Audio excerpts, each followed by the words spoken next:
சமீபத்தில் நான் வாசித்த ஒரு கதையை உங்களுக்கு சொல்ல விரும்புகிறேன். ஒரு பண்ணையார் வீட்டில் ஒரு எலி வசித்து வந்தது. ஒரு நாள் தனது இரவு நேர இரை தேட புறப்பட்டு கொண்டிருந்தது. எலி வலையை விட்டு தலையை உயர்த்தி பார்த்தது. வீட்டின் எஜமானனும் எஜமானியும் ஒரு பார்சலை பிரித்து கொண்டிருந்தார்கள். ஏதோ நாம் சாப்பிடக்கூடிய ஒரு பொருள்தான் உள்ளே இருக்கும் என்று ஆவலோடு பார்த்தது எலி. அவர்கள் வெளியே எடுத்தது ஒரு எலிப்பொறி.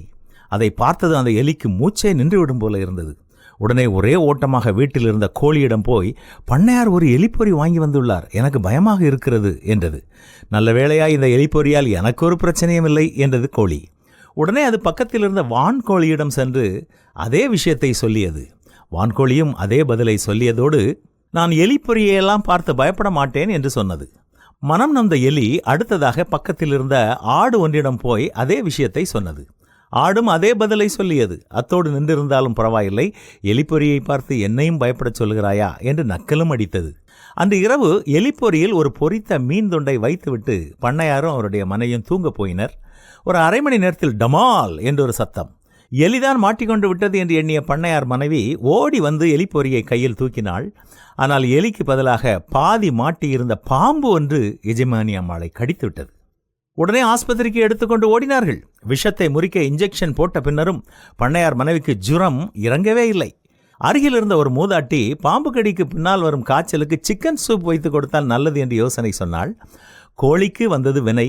கோழி அடித்து சூப் வைக்கப்பட்டது. கோழி உயிரை விட்டது. அப்போதும் பண்ணையாரினுடைய மனைவியினுடைய ஜுரம் தணியவில்லை. உறவினர்கள் சிலர் நலன் விசாரிக்க வந்தார்கள். அவர்களுக்கு சமைத்து போட வான்கோழியை அடித்தார்கள். வான்கோழியும் உயிரை விட்டது. சில நாட்களில் பண்ணையார் அம்மாவினுடைய உடல் நலம் தேறியது. பண்ணையார் தன்னுடைய மனைவி பிழைத்ததை கொண்டாட ஊருக்கே விருந்து வைத்தார். இந்த முறை ஆட்டினுடைய முறை விருந்தாக ஆடும் உயிரை விட்டது. நடந்த அத்தனை நிகழ்வுகளையும் எலி வருத்தத்தோடு கவனித்துக் கொண்டிருந்தது. பண்ணையார் மனைவியினுடைய பாம்பு கடிக்கு காரணமான எலிப்பொறியை தூக்கி பரணிலே போட்டுவிட்டார். எலி தப்பித்து விட்டது.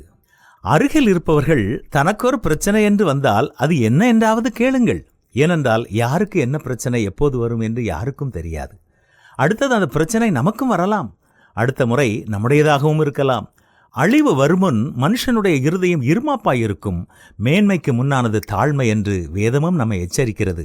என்ன, நாம் கடைபிடிப்போமா?